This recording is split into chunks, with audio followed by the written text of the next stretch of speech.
The number of people displaced across Gaza has now topped 263,000, an increase of 40% since yesterday. More than 175,000 displaced people are sheltering in United Nations Relief and Works Agency for Palestine refugees in the Near East, UNRWA schools. More than 1,000 housing units in Gaza have been destroyed, and some 560 have been severely damaged and rendered uninhabitable. An additional 12,630 sustained lesser damage. All 13 hospitals and other health facilities in Gaza are only partially operational due to supply shortages and fuel rationing. The Beit Hanun hospital is also inaccessible due to damage to surrounding areas. With water supplies cut off from Israel into Gaza, there is a severe shortage of drinking water affecting more than 650,000 people. Israeli airstrikes have also damaged 7 facilities that had been providing water and sanitation services to over 1,100,000 people. In some areas, sewage and solid waste are now accumulating in the streets, posing a health hazard. Another earthquake struck parts of Herat province this morning, just 4 days after the same province was hit by a major earthquake, affecting 17,000 people.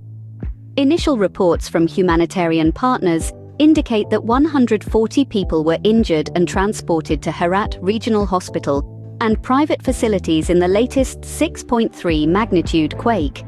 More than 110 new villages were affected by today's earthquake across 5 districts, with houses reported to be severely damaged in Gulran and Injil districts. Our international colleagues, along with our local partners, are on the ground assessing the impact and needs of the latest earthquakes in Herat province and continue to provide assistance. Yesterday, the humanitarian coordinator in Afghanistan, Daniel Andres, visited the affected areas to assess the damages and meet with affected communities. We and our partners continue to deliver humanitarian assistance across the country. Before the current political crisis, the country was already facing a complex humanitarian situation linked to escalating violence and the impact of the climate crisis. Some 4.3 million people need humanitarian aid in the country, and 3 million people, 13% of the population, need of food assistance. Our colleagues warn about a looming food and nutrition crisis with limited funding to sustain a food response during the lean season.